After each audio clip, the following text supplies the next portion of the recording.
मेरे खाओ रिकार्ड वाला है मेरा गुरु जी दो कार बल्ले जमते ही पत्ते हंते बल्ले और जिसके लाभों ना भी हो गया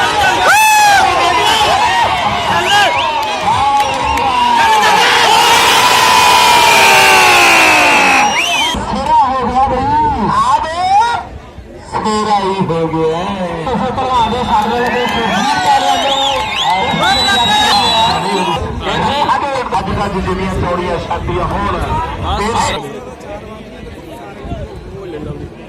साडे धन्यवाद करते हैं छोटे लाइव टीवी साडे जिन्हें भी दर्शक जुड़े हैं बहुत बहुत धन्यवाद करते हैं उधर बहुत बहुत धन्यवाद करते हैं जिन्हें भी साडे दर्शक जुड़े हैं और असं लाइव टीवी वाले बच्चे और बबली नाम की कुश्ती शुरू हुई है नहीं मारा है पागल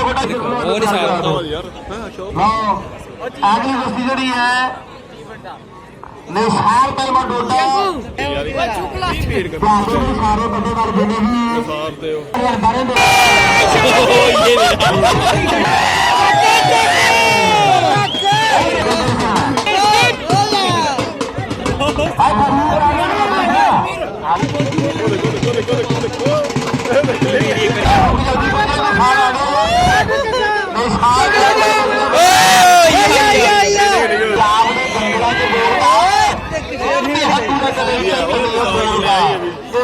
गैर मजारी